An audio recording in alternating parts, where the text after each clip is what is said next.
به ونتوكل عليه ونعوذ بالله من شرور أنفسنا ومن سيئات أعمالنا من يهده الله فلا مضل له ومن يضلل فلا هادي له ونشهد أن لا إله إلا الله وحده لا شريك له ونشهد أن محمدًا عبده ورسوله أما بعد فإن خير الحديث كتاب الله وخير الهدي هدي محمد صلى الله عليه وسلم وشر الأمور محدثاتها وكل محدثة بدعة وكل بدعة ضلالة وكل ضلالة في النار فأعوذ بالله من الشيطان الرجيم بسم الله الرحمن الرحيم يا أيها الناس اتقوا ربكم الذي خلقكم من نفس واحدة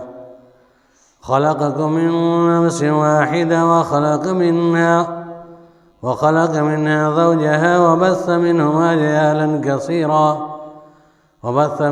رجالا كثيرا ونساء واتقوا الله الذي تساءلون به والأرحام إن الله كان عليكم رقيبا يا أيها الذين آمنوا اتقوا الله حق تقاته ولا تموتن إلا وأنتم مسلمون يا أيها الذين آمنوا اتقوا الله وقولوا قولا سديدا يصلح لكم أعمالكم ويغفر لكم ذنوبكم ومن يطع الله ورسوله فقد فاز فوزا عظيما فأعوذ بالله من الشيطان الرجيم بسم الله الرحمن الرحيم قاف والقرآن المجيد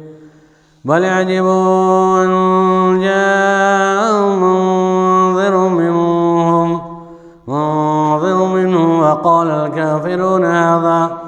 فقال الكافرون هذا شيء عجيب أإذا متنا وكنا ترابا ذلك رجع بعيد قد علمنا ما تنقص الأرض منه وعندنا كتاب حفيظ بل كذبوا بالحق لما جاءهم فهم في أمر مريج أفلم ينظروا إلى السماء فوقهم كيف بنيناها وزيناها وما لها من فروج والأرض مددناها وألقينا فيها رواسي وأنبتنا فيها من كل زوج بهيج تبصرة وذكرى لكل عبد منيب ونزلنا من السماء ماء مباركا فأنبتنا به جنات وحب الحصيد والنخل باسقات لا تلهن النضيد رزقا للعباد وأحيينا به بلدة ميتا كذلك الخروج كذبت قبلهم قوم نوح وأصحاب الرس وثمود وعاد وفرعون وإخوان لوط وأصحاب الأيكة وقوم تبع كل كذب رسل وحق وعيد أفعينا بالخلق الأول بل هم في لبس من خلق جديد برادران اسلام حاضرین جمعہ اللہ رب العالمین کا بہت شکر احسان ہے کہ اس نے ہماری اور آپ کی تخلیق فرمائی اور ہماری ہدایت کی خاطر بے شمار انبیاء کرام کو مبعوث فرمایا درود و سلام و تمام مرجدہ انبیاء علیہ الصلوۃ والتسلیم پر خصوصیت کے ساتھ ہمارے آخری نبی حضرت محمد مصطفیٰ صلی اللہ علیہ وسلم پر جن کے ذریعے ہمیں صحیح رہنمائی ملی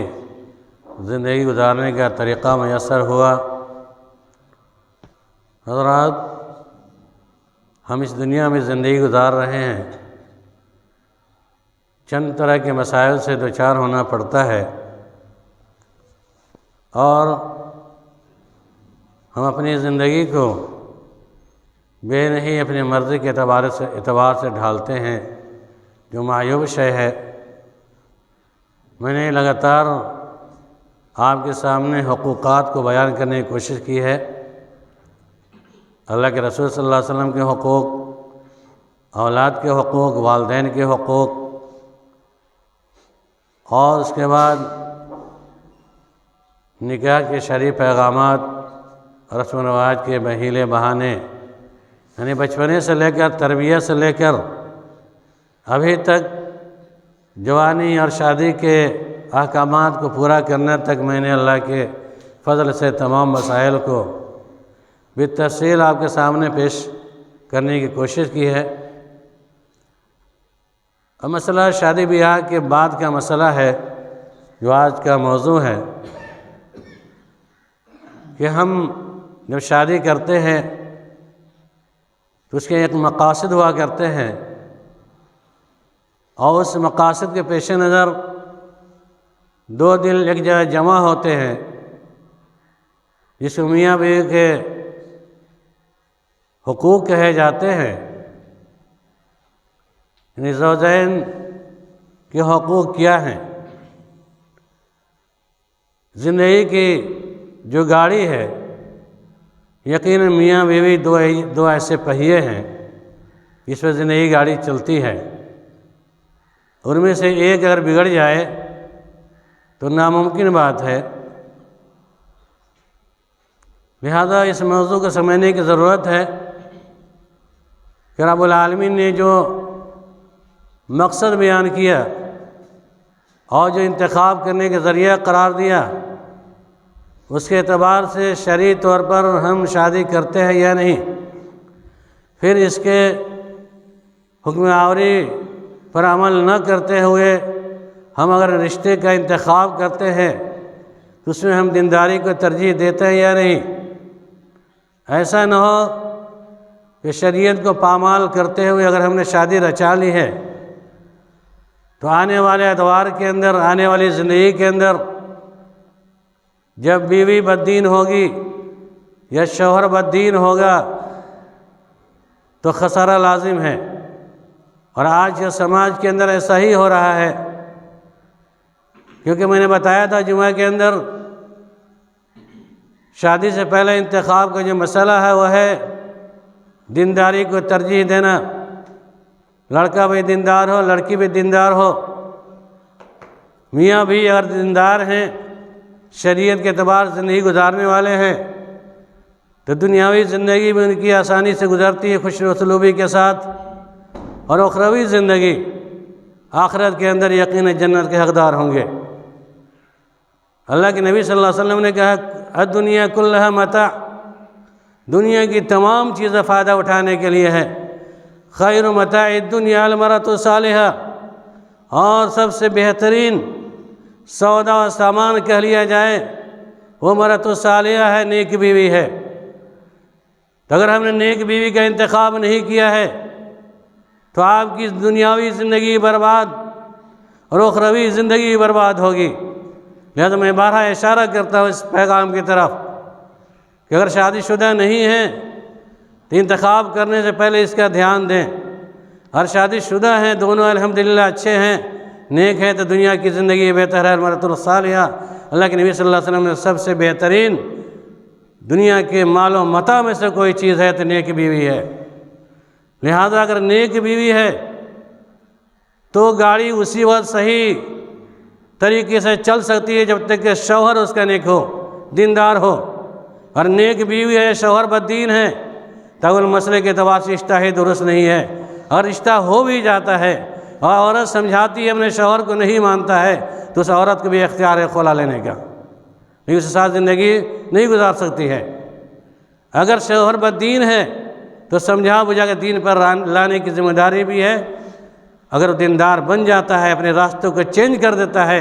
تو دنیا کی زندگی بھی آرام سے گزرے گا، آخرت کی زندگی بھی آرام سے ہوگی۔ اور لڑکا یا شوہر دیندار ہے، لڑکی بددین ہے، تو اس اول سمجھانے کی ضرورت ہے، بتانے کی ضرورت ہے۔ نہیں ماننے کی صورت میں تنبیہ کرنے کے باوجود نہیں ماننے کی صورت میں طلاق کا مسئلہ بھی ہے۔ لیکن جس میں دونوں نہیں ہو، یا دونوں کورا ہو، دونوں ایک ہی طرف ہو جاؤں، تو یہ مسئلہ بہت اہم مسئلہ ہے، کیونکہ نہ ہم اس کے حقوق کو ادا کر سکتے ہیں اور نہ وہ ہمارے حقوق کو ادا کر سکتی ہے۔ مرد کے بھی عورتوں کے اوپر حقوق ہیں، اسی طریقے سے عورتوں کے بھی مرد کے اوپر حقوق ہیں، اور دونوں کے حقوق برابر ہیں۔ ایسا نہیں کہ کسی کو زیادہ کسی کو کم، یہ الگ بات ہے، ماں کے درجہ تک پہنچ جانے کی بنیاد پر ماں کا درجہ زیادہ قرار دیا گیا ہے، لیکن شوہر کے حقوق بھی بیوی پر ہے، اور بیوی کے اوپر ذمہ داریاں بھی ہیں، اور یہ تسکین قلب کا بہترین ذریعہ بھی ہے، اور افزائش نسل کا بہترین ذریعہ بھی ہے۔ اللہ رب العالمین نے کہا کہ تمہاری شادیوں کا جو مقصد ہے وہ ہے لیسکن علیہا، تمہارے درمیان سکون حاصل ہو۔ وہ اللہ جس نے اللہ الذی خلقکم من نفس واحدہ، وہ اللہ جو ایک ہے، تمہیں ایک نفس سے پیدا کیا اور اس سے بیوی کا انتخاب کرنے لیسکن علیہا، یہ تمہاری بیوی تمہارے دل کے سکون کے لیے۔ ظاہر سے بات ہے، سکون طمانینت اسی صورت میں لازم آئے گی جب بیوی دیندار ہوگی، شوہر دیندار ہوگا، لیکن جب بددین ہوگی، شریعت کے پامال کرنے والی ہوگی، تو دنیا بھی برباد اجیرن زندگی ہو جاتی ہے۔ اسی لیے یہ تسکین قلب کا ذریعہ ہے، اور دوسرے نمبر پر فائدہ یہ ہے یا مقصد یہ ہے کہ افزائش نسل ہو، نسل کے اندر بڑھوتری ہو۔ اس کے اندر بھی اللہ کے نبی صلی اللہ علیہ وسلم نے ارشاد فرمایا، تزوج الودود الولود فإنی مکاثر بکم الامم، تم جب شادی کرو لڑکیوں سے، عورتوں سے، تو زیادہ محبت کرنے والی عورتوں سے شادی کرو، اور زیادہ بچے جننے والی سے شادی کرو۔ یہاں بھی محبت کو ترجیح دی گئی ہے کہ شوہر کی فرمانبردار ہوگی جب دیندار ہوگی، فرمانبردار ہوگی جب فرمانبردار ہوگی تو زیادہ محبت کرنے والی ہوگی، جب زیادہ محبت کرنے والی ہوگی تو ظاہر سی بات ہے زیادہ بچے پیدا کرنے کی صفت بھی ہوگی۔ کیوں اللہ کے نبی نے کہا محبت کرنے والے کے ذریعے تمہاری آپسی زندگی آسانی سے گزرے گی، اور جب بچے کی کثرت ہوگی فإنی مکاثر بکم الامم، میں قیامت کے دن تمام امتیوں پر زیادہ فخر محسوس کروں گا۔ آج اس کو بھی ہم ختم کرتے ہیں، ٹیکہ لگوا کر کے، انجیکشن لگوا کر کے، یا تولید نسل یا نسل کی بڑھوتری کو ختم کرنے کے جو آلے ہیں، طریقے ہیں، سب استعمال کرتے ہیں۔ یقین جانیے اگر ہم نے دنیاوی اعتبار سے کوئی ذریعہ اختیار کیا نسل کو برباد کرنے کے لیے، یقین جانیے بِأَيِّ ذَنبٍ قُتِلَتْ وَإِذَا الْمَوْءُودَةُ سُئِلَتْ بِأَيِّ ذَنبٍ قُتِلَتْ کے زمرے میں داخل ہوں گے۔ آج کے نوجوانوں کے اندر فیشن مل چکا ہے، بھائی بچوں کی پرورش کون کرے گا، پڑھانے لکھانے کا مسئلہ ہے، لہذا ہم دو ہمارے دو، نعوذ باللہ۔ یہ نظریہ ہو چکا ہے کہ ہم دو ہیں، میاں بھی دو بچے ہو کافی ہے، اور خدا نہ خواستہ موت ہو جائے دونوں کی تب نسبندی کرا دیا، بال بچے کو رکوا دیا، ختم کروا دیا، اور دونوں مر جائے دونوں بچے، تب کیا ہوگا؟ آج بہت سارے لوگ پچھتا رہے ہیں، افسوس کر رہے ہیں۔ اللہ کے نبی نے کہا تم کثرت اولاد اور کثرت محبت والی صفات سے متصف ہونے والی عورتوں سے شادی کرو، یہ بھی پیغام ختم ہے۔ بہرحال اگر شادی ہو جاتی ہے تو شادی کے بعد ہمارے اوپر عورتوں کے، مرد کے حقوق عورتوں پہ ہیں اور عورتوں کے حقوق مرد کے لیے ہیں۔ عورتیں ایسی ہونی چاہیے کہ شوہر کے حکم بجاوری کرے۔ پہلے مشترکہ حقوق ہے، نمبر ایک، میاں بیوی دونوں کے حقوق برابر کے ہونے چاہیے، یعنی کہ کوئی ایسا کام پڑ جائے جس میں دونوں کا حق برابر ہو اور دونوں مل جل کر زندگی گزارے، دونوں مل جل کر کام کریں، اس میں زیادہ خوشی ہوتی۔ کوئی مسئلہ آ جائے، کوئی کام کرنا ہو تو دونوں ایک ساتھ مل کر کے ایک پلیٹ فارم پہ آ کر کام کو انجام دیں گے تو دونوں کی زندگی خوش اور کام بھی آسان ہوتا ہے۔ یہ مشترکہ محبت کا ذریعہ ہے، اور اس کے لیے بہترین نمونہ، بہترین آئیڈیل اللہ کے نبی صلی اللہ علیہ وسلم اور ان کی ازواج محترات کا ہے۔ آپ صلی اللہ علیہ وسلم اپنے بیویوں کے حقوق کو جہاں ادا کرتے وہیں ان کی خوشی کا بھی لحاظ کرتے تھے کہ کون سا کام، کون سا عمل کریں جس سے بیویاں ہماری خوش ہوں۔ چنانچہ آپ صلی اللہ علیہ وسلم ہر رات اپنے بیویوں کے پاس جاتے، تمام بیویوں کے پاس، اور سب کی خبرگیری کرتے، بال بچے کے بارے میں پوچھتے، اور صبح جس کی باری ہوتی وہاں رک جاتے، یہ خبرگیری سب کی لیا کرتے تھے، دکھ در سب کے حال کو دریافت کیا کرتے تھے۔ تو اگر کوئی ضرورت پڑ جائے تو مشترکہ کام کریں، وزنی کوئی کام ہو، بھاری کوئی کام ہو، گھر کے ہاتھ بٹانا کے مسئلہ ہو، تو ہم یہ کیا تصور کرتے ہیں، عورتوں کی ذمہ داری عورتیں اپنا کرتی مرتی رہے سڑتی رہے، جیسے بھی چاہے وہ کرتی رہے، ہم تو حاکم ہیں نا، ہم مرد ہیں، ہم کیوں ہاتھ بٹائیں گے، ہم نے تو رکھا ہے، غلام خرید کے رکھا ہوا ہے۔ اس طرح زندگی میں بگاڑ ہوتا ہے۔ محبت کا نمونہ یہ ہے کہ آپ اس کے کام میں ہاتھ بٹاویں، لکڑی لانا ہو، کوئی سامان لانا ہو، اس کی خدمت کے ساتھ اس کے ساتھ کریں اور اس کے ہاتھ کو بٹا دیں تاکہ وہ خوش ہو جائے۔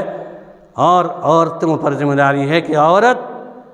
کا شوہر کبھی بھی کسی بھی فعل سے اس کا ناراض نہیں ہو۔ اگر شوہر حکم دیتا ہے کسی کام کو کرنے کا تو حسب استطاعت بھرپور کوشش کرتے، عورتیں کوشش کریں کہ اپنے شوہر کو خوش رکھیں۔ یہاں تک حدیث کے اندر آتا ہے کہ آپ صلی اللہ علیہ وسلم نے ارشاد فرمایا کہ اذا دعا الرجل، اگر آدمی شوہر اپنے بیوی کو بلا دے، اگر وہ روٹی ہی بنا رہی ہو، کھانا پکا رہی ہو، تو کھانے کو چھوڑ کر تنور پر آگ کے اوپر روٹی رکھی ہوئی ہے، روٹی جلنے کا اندیشہ ہے، لیکن اگر اسی وقت اس کے شوہر نے بلا دیا تم ادھر آؤ ضرورت کے تحت، تو اس عورت کو روٹی کو جلتے ہوئے چھوڑ کر کے شوہر کی حکم جاوری کرتے ہوئے فوراً حاضر ہو جانا ہے۔ یہ نہیں کہنا ہے نہیں ہم کام نپٹا کے آئیں گے، بلکہ جس وقت بلا دے شوہر فوراً تمام کام کو چھوڑ کر کے شوہر کی فرمانبرداری کرنے کے لیے حاضر ہونا ہے اور سامنے بات کرنے کی کیا ضرورت ہے۔ دوسری حدیث اللہ کے نبی صلی اللہ علیہ وسلم نے کہا ان عورتوں کے بارے میں کہ جو عورتیں معمولی ناچاکی کی بنیاد پر شوہروں کی نافرمانی کرتے ہوئے اپنے رات میں اپنے شوہر سے جدا ہو کر رات گزارتی ہے، وہ عورت جو اپنے شوہر کی نافرمانی میں رات گزارتی ہے، تو اس عورت کے اوپر رات بھر فرشتوں کی لعنت ہوتی ہے۔ ان عورتوں پر اللہ کی لعنت ہوتی ہے رات بھر جو عورتیں اپنے شوہر کی نافرمانی میں رات گزارتی ہیں۔ لہذا ہماری جو ماں اور بہنیں سن رہی ہیں، ان کے کانوں تک آواز پہنچ رہی ہے، آپ یقین جانیے کہ ناچاکیاں ہوتی ہیں، بگاڑ ہوتے ہیں، دونوں کی طرف سے گڑبڑیاں ہوتی ہے۔ اس کا مطلب یہ نہیں ہے کہ شوہر کی ناراضگی مول کر جہنم مول لیں، بلکہ آپ صلی اللہ علیہ وسلم نے کہا کہ ایسی عورتیں جو اپنے شوہر کی نافرمانی میں رات گزارتی ہیں تو رات بھر فرشتے اوپر لعنت بھیجتے رہتے ہیں، گویا کہ لعنتی سبب ہے، اس سے بچنے کی ضرورت ہے۔ وہ عورتیں اپنے شوہر کے حقوق کے ادا کرنے پر، یا شوہر نہیں اس کے میں آگے کروں گا کہ شوہر کے کیا حقوق ہیں، لیکن عورتوں کے سلسلے میں کہا کہ عورتوں کو کبھی نافرمانی کرتے ہوئے شوہر سے الگ ہو کر کے رات نہیں گزارنی چاہیے، صبح تک فرشتے لعنت بھیجتے ہیں۔ دونوں حدیث کے نزدیک شوہر کی اطاعت عورت پر لازم ہے، اور اللہ کے نبی صلی اللہ علیہ وسلم نے کہا بہترین خاتون، بہترین افضلیت والی عورتوں کی صفت بھی کی اللہ کے نبی صلی اللہ علیہ وسلم نے کہ وہ عورتیں 5 وقت نماز کی ادائیگی صلت خمسہا، کہ سب سے بہترین عورتوں میں بہترین عورت وہی ہے جو 5 وقت نماز کی ادائیگی کرتی ہے، وہ سامہ شہرہ اور 1 مہینے کے روزہ رکھتی ہے، وہ تعجوزہا اور اپنے شوہر کی فرمانبرداری کرتی ہے۔ تو ایسی عورتوں کے بارے میں اللہ کے نبی صلی اللہ علیہ وسلم نے کہا کہ جو عورتیں اپنے 5 وقت نماز کی ادائیگی کرنے والی ہوں گی، جو عورتیں 1 مہینے روزے کی ادائیگی کرنے والی ہوں گی، جو عورتیں اپنے شوہروں کی فرمانبرداری کرنے والی ہوں گی، قیامت کے دن رب العالمین خوشخبری دے گا، پیغام دے گا کہ وہ ایسی عورتوں کو پیغام ملے گا کہ تدخل الجنہ من ابواب الجنہ، اے عورت تم جنت کے جس دروازے سے داخل ہونا چاہتے ہو داخل ہو جاؤ۔ الحمدللہ ثم الحمدللہ۔ بتائیے، موازنہ کیجئے کتنے % عورتیں آج سماج کے اندر ہیں کہ شوہر کی ہر بات کو مانتی ہے، یا اپنے اوقات 5 نماز کی ادائیگی کرتی ہے، یا اور جو احکامات پورا کر رہی ہیں۔ شوہر کی نافرمانی، اللہ کی نافرمانی، ماں باپ کی نافرمانی، ساری چیزیں سرزد ہو رہی ہیں۔ ایسی عورتوں کے بارے میں اللہ کے نبی نے کہا جو عورتیں 5 وقت نماز کی عادی ہوں، رمضان کے روزے رکھتی ہوں اور اپنے شوہر کی فرمانبرداری کرتی ہوں، تدخل الجنہ من ابواب الجنہ، جنت کی جس دروازے سے چاہیں گی وہ عورتوں کو داخلے کی اجازت مل جائے گی۔ اس سے بڑی خوشخبری کیا ہو سکتی ہے؟ اسی لیے فضل بیدات الدین المرأۃ الصالحہ کا لفظ بارہ حدیث کے اندر آیا۔ لہذا عورتوں کی ذمہ داری ہے کہ وہ نماز کی پابندی کریں اور حقوق کے زوج شوہر کے حقوق کی ادائیگی کریں۔ اب رہی بات مرد کے اوپر عورتوں کی ذمہ داری کہ عورت مرد کی خدمت گزاری کرے، ان کی ہر بات کو مانے، ان کے مال کے واسن لفرجہا اور اس کے شرمگاہ کی حفاظت کرنے والی۔ یہ صفت چھوٹ گئی تھی حدیث کے اندر۔ شرمگاہ کی حفاظت کی ذمہ داری، وہ امین ہے، امانت ہے اس کی شوہر کی، کسی کو دخل اندازی کی ضرورت نہیں ہے۔ تو ان صفات سے متصف شدہ عورتیں انشاءاللہ جنت میں داخل ہوں گی۔ یہ آج المیہ یہ ہے کہ شوہر بھی موجود ہے، مال بھی ہے، سب کچھ ہے، شوہر کی نافرمانی میں زناکاری پر مائل ہوتی ہیں عورتیں، اپنے گھروں میں دوسرے مرد کو بلا کر کے غلط کاریاں کرتی ہیں۔ ایسے لوگوں کے، ایسے عورتوں کا ٹھکانہ جہنم ہوگا، اور ان عورتوں کا ٹھکانہ بھی جہنم ہے جو اپنے شوہروں کی نافرمانی میں زندگی گزارتی ہیں۔ کیونکہ اللہ کے نبی صلی اللہ علیہ وسلم جب سفر معراج پر گئے تو معراج کے اندر جب آپ کو تمام چیزوں کو دکھایا گیا، جنت کو، جہنم کو، تو اس میں آپ صلی اللہ علیہ وسلم نے دیکھا کہ جہنم میں سب سے زیادہ جلنے والی تعداد عورتوں کی تھی۔ پوچھا گیا کہ کیا بات ہے کہ عورتیں زیادہ جہنم میں جل رہی ہیں؟ تو آپ صلی اللہ علیہ وسلم کو بتایا گیا کہ دنیا کے اندر یہ زیادہ تر عورتیں اپنے شوہروں کی نافرمانی کرنے والی تھیں، جسے آج جہنم میں زیادہ جل رہی ہیں، ناشکریاں کرنے والی تھیں۔ آج ہوتا ہے، ہماری عورتیں ہیں نا، پوری زندگی کما کے دیجئے، پورے مال و دولت کو اکٹھا کر دے دیجئے، ساری فرمائش کو پوری کر دیجئے آپ، اور کوئی کمی رہ جائے تو فوراً ناشکری کہے کہ جب سے اس گھر میں آئے ہیں ہمیں چین ہی نصیب نہیں ہو رہا ہے۔ برے القاب سے ہی پکارتی ہے اللہ کی پناہ، ایسے ایسے الفاظ استعمال کرتی ہیں عورتیں کہ اس کو زبان میں خود شرم نہیں محسوس ہوتی۔ مریم ناشکری میں عورتیں بہت زیادہ مقدم ہوا کرتی ہیں، اس ناشکری کی بنیاد پر، نافرمانی کرنے کی بنیاد پر جہنم رسید ہونا پڑے گا۔ لہذا عورتوں کو ڈرنے کی ضرورت ہے، اپنے شوہر کو ناراض نہ کریں، خوش کر کے رکھیں پوری زندگی کے اندر۔ اور مردوں کے حقوق عورتوں پہ یہ ہے کہ شادی کرنے کے بعد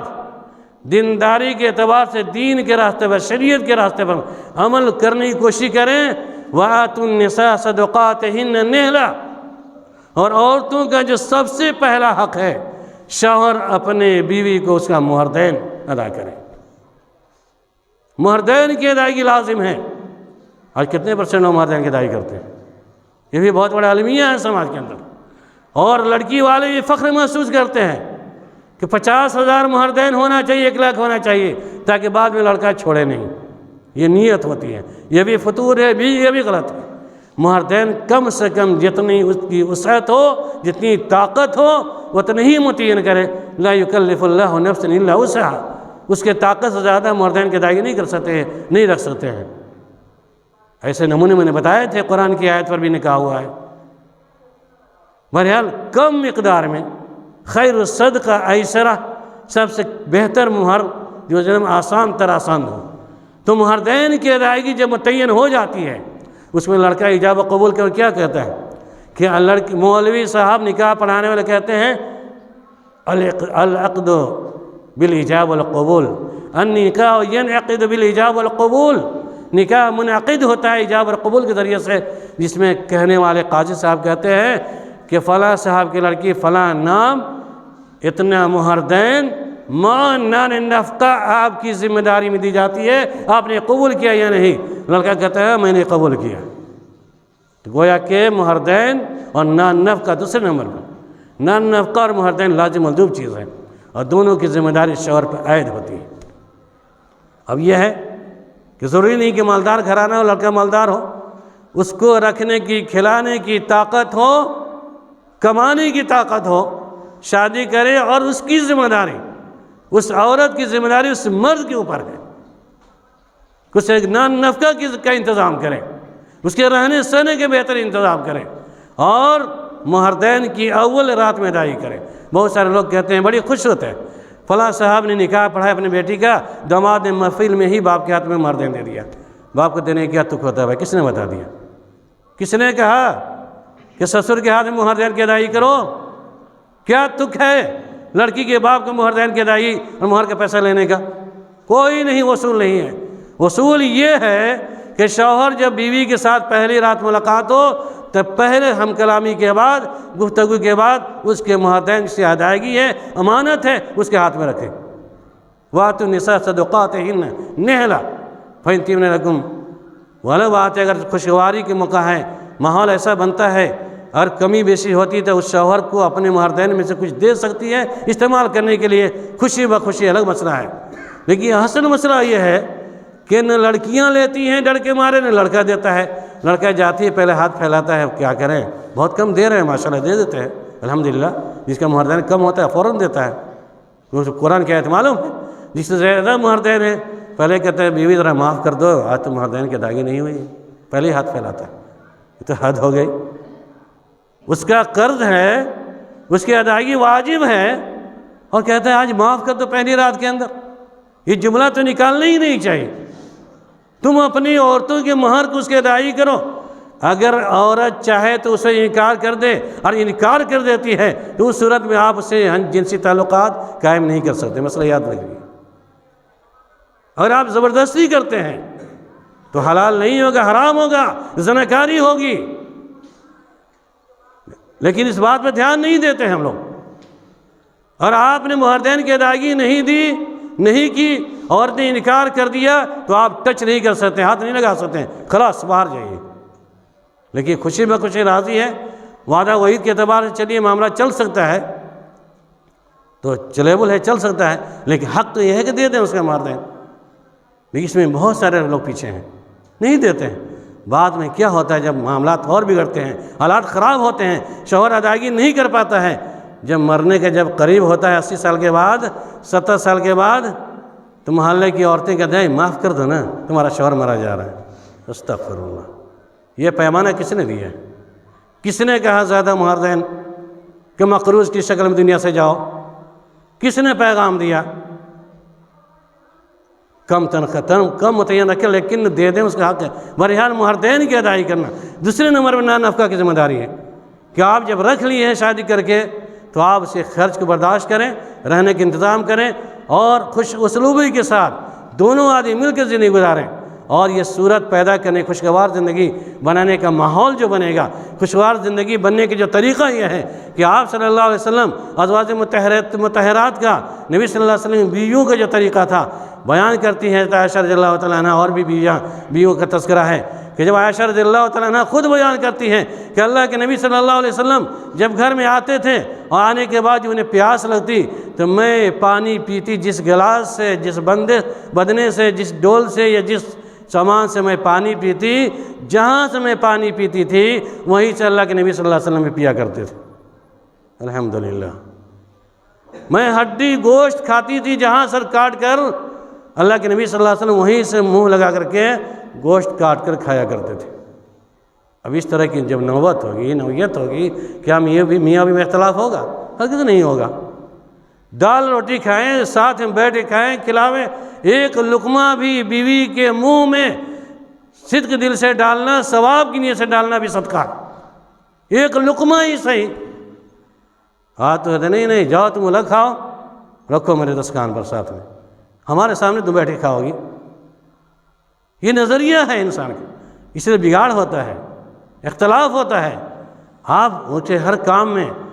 بٹایا کریں، خدمت کیا کریں، ایک ساتھ مل کر کھائیں، پیار محبت سے باتیں کریں، جہاں غلطیاں ہوں تنبیہ کریں۔ لاٹھی ڈنڈے استعمال کرنے کی اجازت نہیں ہے۔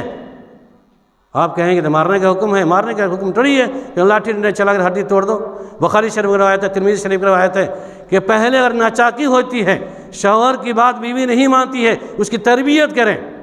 بتائیں پیار محبت سے کہ اللہ کے عذاب تمہارے اوپر نازل ہوگا، اللہ کے نبی نے منع کیا ہے، تمہیں جنت اس طرح ملے گی، جہنم میں جاؤ گی اور میری نافرمانی کرو گی۔ اسے تربیت کریں، سمجھائیں بجھاویں، کیونکہ ناقص العقل ہوا کرتی ہیں عورتیں، اور اسے سمجھانے کی بات بھی نہیں مانتی ہیں تو بستر الگ کر دیں، ترتیب وار۔ آپ بستر اپنا الگ رکھیں، ان کی بستر الگ کریں، ایک رات کے اندر عورت سیدھی ہو جائے گی، سمجھدار عورت ہوگی، سیدھی ہو جائے گی، فوراً سویرے پہنچے گی شوہر کے پاس، میری غلطی ہوئی، مجھے معاف کر دیجیے، لیکن نہیں، ہم شان میں رہتے ہیں، ہم جو ہے کہنے کے لیے، ہم منانے چاہیے دونوں شان، کہ ہم نہیں بات کریں، ہم کیوں کہ جھکنے جائیں، وہ کہ ہم کیوں جھکنے جائیں۔ اللہ کے نبی صلی اللہ علیہ وسلم کے اسوہ کو تو دیکھیے، سب سے پہل ناچاکی ہونے میں انسان سب سے بہتر وہی ہے جو پہلے سلام کرے، اور سلام جب کریں گے تو سلام محبت کا ذریعہ ہوگا۔ بہرحال اگر ایک مرتبہ بیوی نہیں مانتی ہے، گھر کا بستر اس کا الگ کر دیجئے، اس کے بعد بھی نہیں مانتی ہے، اس سے بعد بھی نہیں مانتی ہے تو اس کے ذمہ دار کو، گارجین کو بلائیے، سمجھائیے، اس کے بعد میں نہیں مانتی ہے تو ہلکی سے ضرب لگانا جائز ہے، اتنا زور سے نہیں مارنا ہے کہ اس کی ہڈی ٹوٹ جائے، اور چہرے پہ بھی نہیں مارنا ہے کسی عورت کے، آتے دھڑا سے مارتے ہیں نا، لیا چاٹا رسید کر دیا، ہماری بات نہیں مانتی ہے، یہ ممنوع ہے، چہرے پر تھپڑ مارنا چہرے پر ممنوع ہے، بیوی ہو یا کوئی اور ہو، ماں باپ تو دور کی بات ہے، بیوی کے چہرے پر تھپڑ نہیں مار سکتے آپ، بدن پہ ماریے، ہلکا زر ماریے، کا ڈنڈا لگا سکتے ہیں، شریعت کی خلاف ورزی کرنے کی صورت میں، آپ کی مرضی کے اعتبار سے نہیں، مگر آپ دیندار نہیں ہیں، لڑکی دیندار ہیں، آپ بد دین ہیں، آپ کہیں گے نہیں تم میری بات مانو، نماز نہیں پڑھو، چلو میرے ساتھ فلاں کام کرو، یا اس صورت میں عورتوں پر لازم ہے کہ عورت کی بات کو، مشاور کی بات کو نہیں مانیں۔ دینداری کی بنیاد پر ناچاکی ہوتی ہے، اور دین میں رہنے سہنے کے اعتبار کمی بیشی ہوتی ہے معاملات زندگی کے اندر، تو عورت سرنڈر کرے گی اور شوہر کچھ کر سکتا ہے، لیکن شوہر بددین ہوا، بددینیت کی طرف عورت کو راضی کرے تو عورت یا تو اس کی بات کو انکار کر دے، اور نہیں ماننے کی صورت میں خلا لینا بہتر ہے، لیکن اس بددین کے ساتھ زندگی گزارنا بہتر نہیں ہے، خلا اس کے لیے لازم ہے۔ ایسے شوہر کے ساتھ بے نمازی ہو، بددین ہو، شرابی ہو، زناکار ہو، بدکار ہو، ایسے شوہر کے ساتھ نکاح ہی درست نہیں ہے، اگر ہو جانے کے بعد عورت منع کرتی ہے، نہیں مانتی ہے، نہیں شوہر مانتا ہے، تو عورت کو کلی طور پر اختیار ہے، شوہر کو سمجھانے کے بعد نہیں مانتا ہے تو وہ خلا لے کر اپنی زندگی آزاد کر سکتی ہے۔ شوہر کو بھی اختیار ہے کہ عورت نہیں مانتی ہے، پر دین کے راستے پر نہیں آتی ہے تو دین کے بنیاد پر طلاق دے دے، یہ تمام چیزیں نہیں ہوتی ہے، ہم فیس ٹو فیس مقابلہ کرتے ہیں، ہم بڑے تو کون بڑا، وہ ہم نہیں جھکیں گے۔ اور آج کل تو ماحول اتنا گندا ہو چکا ہے کہ نہ عورتوں کے حقوق کا لحاظ ہے، نہ بعض بچوں کے حقوق کا لحاظ ہے، اور نہ شوہر کو تمیز ہے کہ عورت سے کیسے بات کرنی ہے، اور نہ عورت کو تمیز ہے کہ شوہر سے کیسے بات کرنی ہے، معاملہ دونوں طرح بگڑا ہوا ہے۔ شوہر دھڑلے سے سمجھائے نہیں بات مانی، یا بلا سمجھائے تھپڑ رسید کر دیا، یا 500 گالی ایک مرتبہ دینا شروع، لگاتار ایک سانس میں ماں بہن گالی دینا شروع کرتا ہے۔ یقین جانیے عام انسان کو گالی دینا حرام ہے، ویسے ہی بیوی گالی دینے کے لیے نہیں ہے، گالی گلوچ کرنے کے لیے نہیں ہے۔ اللہ کے بندو، تم اس کے ماں کو گالی دو گے، وہ تمہارے ماں کو گالی دے گی، پہلی مرتبہ برداشت کرے گی، دوسری مرتبہ برداشت کرے گی، اس کا بھی جذبہ بھڑکے گا اور جواباً وہ گالی دینے پر مجبور ہوگی، اور ایسا ہوتا بھی ہے۔ شوہر بیوی کو گالی دیتا ہے، بیوی شوہر کو گالی دیتی ہے، کیوں؟ ہم نے راستے کھولے ہیں۔ یہاں تک باپ بیٹا کو گالی دیتا ہے، باپ بیٹی کو گالی دیتا ہے، بیٹی اور بیٹا ہی پلٹ دیتا ہے، یہ نظریہ ہو گیا۔ گالی گلوچ سے سارے راستے بگڑتے ہیں، لہذا شوہر کی ذمہ داری ہے ادب کے دائرے میں، اور عورت کی بھی ذمہ داری ہے ادب کے دائرے میں شوہر کی تنبیہ کرے، نہیں ایسا کام نہیں کرے، یہ حقوقات ہیں، لیکن ہم تمام اس سے کچھ دور ہیں۔ ضرورت اس بات کی ہے کہ ہم اور آپ تمام اس بات کی کوشش کریں کہ ہمارے جو حقوق ہیں عورتوں کے، ہم اس کو پورا کریں، اور عورتوں کے جو حقوق ہمارے اوپر ہے، عورتیں ہمارے حقوق کو پورا کریں۔ انشاءاللہ اس طرح کی زندگی خوشگوار گزرے گی، اور ہم دنیا میں کامیاب ہوں گے، اور آخرت کے اندر بھی، یہاں تک کہ فاقہ کشی کی نوبت ہو، پریشانی کے عالم میں بھی ہو شوہر، تو خوشگوار زندگی اسی صورت میں ہوگی کہ عورت تھوڑے سے مال پر قناعت کر لے، صبر کر لے، اور شوہر کے ہاتھ بٹائے اور خدمت کرے، شوہر بھی کرے، بیوی کے بیوی بھی۔ اور اللہ کے نبی صلی اللہ علیہ وسلم نمونہ، آخری نمونہ اللہ کے نبی صلی اللہ علیہ وسلم کی لخت جگر حضرت فاطمہ رضی اللہ تعالیٰ عنہ کا حال کون نہیں جانتا ہے، حضرت اسماء بنت بکر صدیق رضی اللہ تعالیٰ عنہ کا حال کون نہیں جانتا ہے کہ شوہر حضرت علی رضی اللہ تعالیٰ عنہ کے گھر میں کیا تھا۔ حضرت فاطمہ لخت جگر نبی صلی اللہ علیہ وسلم کی بیٹی تھی، کتنی دکھ تکلیف مصیبتوں کو برداشت کیا۔ یہ پیغام ہے، یہ واقعہ اس لیے بتا رہا ہوں جو میری ماں اور بہنیں سن رہی ہیں، اس واقعہ کو اپنے سینے میں بٹھا لیجئے اور اپنے شوہر کے انتخاب کے وقت علی جیسا شوہر کا انتخاب کیجئے اور اس کے فاقہ کشی کی حالت پر اپنے آپ کو صبر کیجئے۔ حضرت فاطمہ رضی اللہ تعالیٰ عنہ اللہ کے نبی صلی اللہ علیہ وسلم کی لخت جگر ہیں۔ آپ صلی اللہ علیہ وسلم گھر میں نہ کوئی خادم ہے نہ کوئی نوکر ہے، حضرت علی کے گھر میں اور چکی پیس رہی ہیں، پانی ڈھوکر لاتی ہے، کندھے پر لاد کر سر پر لاد کر گھروں کے اندر پانی جمع کرتی ہے، چکی پیس کر روٹی بناتی ہے، سارے کام گھر کے خود کرتی ہیں، یہاں تک کہ ہاتھ میں چھالے پڑ جاتے تھے۔ کیا ہی شاعر نے کہا تھا، افلاس سے تا سید پاک کا یہ حال، گھر میں کوئی کنیز نہ کوئی غلام تھا، کسی کے اتحاد کی دونوں ہتھیلیاں، چکی کے پیسنے کا جو دن رات کام تھا۔ اس کے بعد اللہ کے نبی صلی اللہ علیہ وسلم کے پاس جب بیت المال سے غنیمت کے اموال آئے تو حضرت فاطمہ رضی اللہ تعالیٰ عنہ چلی جاتی ہیں، پریشانی کے عالم کو برداشت کرتے ہوئے، کاش کہ کچھ مجھے بھی میرا حصہ مل جائے۔ جانے کے بعد اللہ کے نبی صلی اللہ علیہ وسلم نہیں تھے، حضرت عائشہ رضی اللہ تعالیٰ عنہ سے بیان کیا کہ اماں جان کوئی خادمہ میرے ساتھ مل جائے تو بہتر ہے، میرا برا حال ہے، کوئی خادم مجھے چاہیے۔ چنانچہ وہ چلی آتی ہیں، نبی صلی اللہ علیہ وسلم گھر پہ آتے ہیں۔ اللہ کے نبی صلی اللہ علیہ وسلم کو حضرت عائشہ رضی اللہ عنہا نے بتایا کہ فاطمہ اس گھر سے آئی تھیں کہ ان کو ایک خادم کی ضرورت ہے، خادمہ کی ضرورت ہے، ان کی پریشانی زیادہ بڑھی ہوئی ہے۔ تو اللہ کے نبی صلی اللہ علیہ وسلم قربان جائیے، منصف، عادل، انصاف برتنے والا انسان، لوگوں کے حقوق کو ادا کرنے والا انسان، رحمت للعالمین، قربان جائیے، مال غنیمت موجود ہے۔ چاہتے تو اللہ کے نبی صلی اللہ علیہ وسلم حضرت فاطمہ کے گھر کو مال سے بھر سکتے تھے، ایک خادم کے غلام کو متعین کر سکتے تھے۔ یہ اللہ کے نبی صلی اللہ علیہ وسلم نے کہا اور اپنے گھر سے نکلتے ہیں خاموشی کے ساتھ، اور فاطمہ رضی اللہ تعالیٰ عنہ گھر میں داخل ہوتے ہیں، حضرت علی کو بیٹھاتے ہیں اور فاطمہ کو بیٹھاتے ہیں، پوچھتے فاطمہ کیا حال ہے، سنا ہے معاملہ ایسا ایسا ہے، تم گئی تھی کسی ضرورت کے تحت، یقین جان لو تم سے زیادہ محتاج انصار کے مہاجرین کے لوگ موجود ہیں، ابھی تم سے زیادہ پریشانی حال مہاجرین کے اندر موجود ہیں، ابھی ان کے حقوق باقی ہیں، لہذا میں تمہیں کچھ نہیں دے سکتا ہوں، لیکن یاد رکھو یہ تمام پریشانیوں کے خاتمہ کرنے کے لیے ایک نسخہ بتا رہا ہوں، ایک وظیفہ بتا رہا ہوں، تم یاد کر لو، اس کو تم کرو گی انشاءاللہ تمہارے سارے دکھ درد ختم ہو جائیں گے۔ چنانچہ اللہ کے نبی صلی اللہ علیہ وسلم نے کہا فاطمہ 33 مرتبہ سبحان اللہ، جب تم سونے جاؤ بستر پر 33 مرتبہ سبحان اللہ، 33 مرتبہ الحمدللہ اور 34 مرتبہ اللہ اکبر پڑھ کر سو جاؤ، انشاءاللہ تمہارے سارے دکھ درد کم ہو جائیں گے۔ یہ ہے وظیفہ، یہ ہے وظیفہ، یہ پڑھنے کے احکام ہیں، آپ کی تھکاوٹ کو، آپ کے مصیبتوں کو دور کرنے کے لیے کافی ہے۔ کیوں؟ اللہ کے نبی صلی اللہ